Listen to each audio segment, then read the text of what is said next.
Business books have exploded in popularity in the last decade, and for good reason.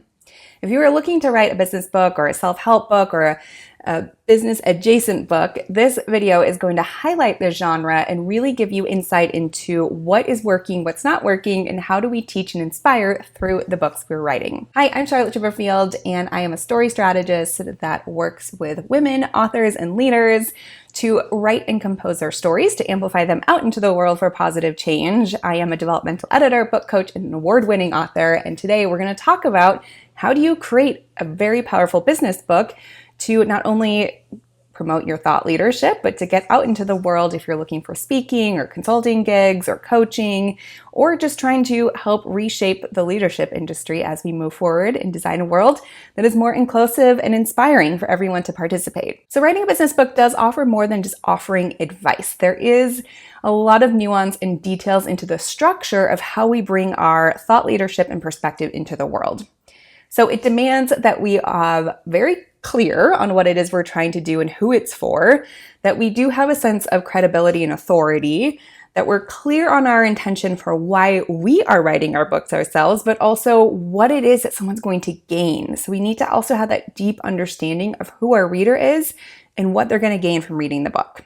And that can be really challenging because this space, the business book genre, is incredibly packed with a lot of the similar topics, if you will. So there might be something on leadership or team management or collaboration or time management. There's a lot that can be, developed within that business genre. And so it's really important that we are clear again how that book is going to be different. So let's talk about how we do that exactly. So let's start with reader expectations for business books. So this genre is, again, very wide and can cover leadership, personal development, management, entrepreneurship, team dynamics, productivity, career development, workspace culture, and so much more. So no matter what niche you are in, readers are going to have expectations. They are going to want outcomes. They're going to want specific tactics. And so here are kind of three core expectations that readers have within business books. The first is being practical value, which I probably don't have to tell you that, but readers really do want tools, frameworks, step-by-step processes that's going to help them apply what you are sharing with them. So it's one thing to tell them how to do something, but unless they are integrating it as they are also reading by taking specific actions, it can often feel kind of flat by the time they get to the end of the book and they're not always sure what their next step is. So the more that you can add practical value in both sharing your ideas, but then grounding it for the reader through activities can be really helpful. That's to say that readers are often asking the question, how will this help me move forward? And you want to be clear on how you're going to answer that question when thinking about how to structure your business book. Which brings me to number 2 around expectations for readers is around that clarity and structure. So business readers are often very busy people. If they are in leadership, executive roles, running businesses, and they need very simple and digestible information. That doesn't mean you need to dumb it down, but it needs to be presented in a way that can help them continue to move forward, continue to engage with their day-to-day responsibilities without completely derailing and expecting them to study the way we did in school, for example. So they want content that's very actionable and isn't overwhelming. So if you're asking readers to track multiple frameworks or multiple definitions, that can actually dilute your message. So it's really, again, getting clear on what it is that you want the reader to know and understand so that you can structure it in a way that's going to guide them through that process versus overwhelming them. And then the third piece that readers are really expecting is a human voice. I think now more than ever, especially with AI coming onto the scene, we don't want to be using AI in our writing because we cannot copyright that, and it really is missing that human nuance. You have so much wisdom, and that is what people are really wanting and craving right now, is understanding your wisdom. It's not just the theory and the frameworks, but it's really understanding how that applied, how that helped you succeed, because that's going deeper. So the best business books are also incorporating storytelling. It's not just about here's the step-by-step process, but understanding and knowing who you are and how that process came to be based on your experiences and the wisdom that you've gained. So the readers also want to know why you care to tell them. They want to know how your ideas came to be and how you really leverage those ideas to move forward in your career, to have specific outcomes that you're sharing with the reader. So the 3 reader expectations for business books are to have that practical value, to have that clear structure, and also that human voice. We want to know about your wisdom and who you are so that we can connect more deeply into this information you're going to share. Okay, so let's talk about how your book is going to stand out. So if you are writing a business book, there's likely been another book written on that topic. Sorry, but that's okay because you are bringing a whole new perspective. So I want you to really think about maybe what your subgenre is. So it's not just a business book, but it's a business book for entrepreneurs. It's maybe specifically around marketing if you have a bakery. It could be leadership in a Fortune 100 company. There might be something very specific that you're helping people with. And so that's what you want to start with, is understanding what is the clear transformation of the book you are writing. So I like to think about this as like where the reader is before they read your book and who do they become by the end of your book. So maybe they're struggling with, I don't know how to show up in my board meetings. I don't feel like my ideas are getting communicated. I have no idea what my first step of marketing is. So you're kind of hitting them with, like, meeting them where they are with what they're struggling with, what their pain point is, or what they're curious about.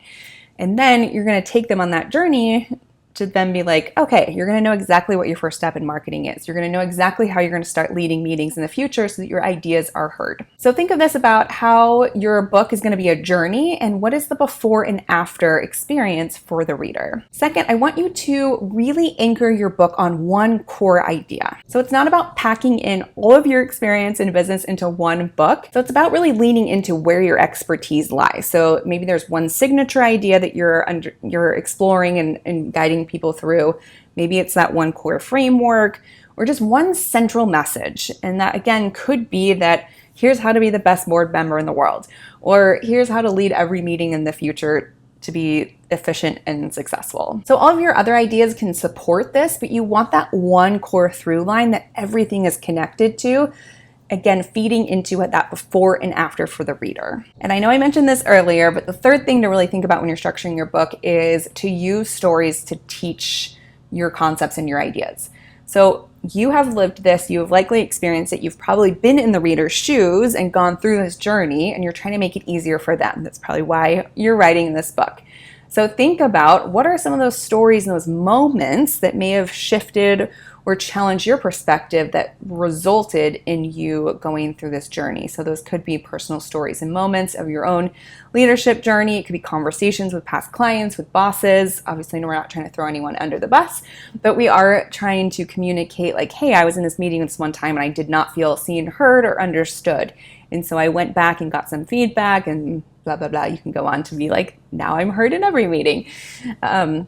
So those stories are really, again, humanizing and grounding and allowing the reader to visualize how that applies to their own experiences. So that they can then take action and start integrating what you're saying. So the fourth piece of really writing a standing out business book is to think about how do you simplify over just creating like the most impressive book in the world. So it's how do you keep your framework streamlined? How do you keep your ideas streamlined? Again, we want that one through line. We don't need tons of backstory. We don't need tons of, extra research. That's something I see a lot of people do business books is that they start to question their own authority and their own perspective. And so they start plugging in a bunch of like studies and case studies and quotes from other books and things like that to help validate your ideas. And that is not something that you need to do unless it's strategically placed and really is amplifying your point of view. This is not about trying to validate why you need to be here sharing this. Those can be there to help support your ideas, but you do not need to be throwing in a bunch of research just to make you feel better about showing up. So remember that readers come to business books to understand and not to decode. So the more you can simplify, the better you're helping them understand the code or the path forward. Okay, so the fifth part of really having a standout business book are those action steps. So thinking about, can you create a resource in the back of the book that's like, now that you've read the book, here's your next 3 steps. Maybe you are offering questions of reflection at the end of each chapter based on the topic you're sharing. Maybe you have different checklists that are going to be on your website that people can then go sign up and you can get their email and they can download. So give people some next steps, if it be at the end of the chapter or it be at the end of the book. That can, again, help people integrate what they are learning, which is going to make your book just overall more impactful and more people are going to be super excited about it and share it with all of their friends and colleagues as well. So the 5 things to keep in mind as you are creating a really outstanding business book that stands out in the market is, again, get clear on what the transformation is that you are offering your reader. Then I want you to anchor that as much as possible on one thesis, one idea, one framework, so that all of your other stories can then support that framework. And third is having very personal stories that help illustrate and bring this into perspective and grounds the reader into why it's important. It's not just the practical, but it's also how they're going to implement. And fourth is to keep it as simple as possible. So trying to get rid of the fluff and the extra things that are validating or just stuffing things in to be there. I really want to make sure that we're simplifying it in a way that makes sense for them to take that next step and to integrate within their own life. And then, of course, those action steps. Those are going to help them reflect on how everything that you've shared also applies to them. So one of the things I also hear a lot when I'm working with writers writing business books are thinking about how do you balance the teaching and the inspiration.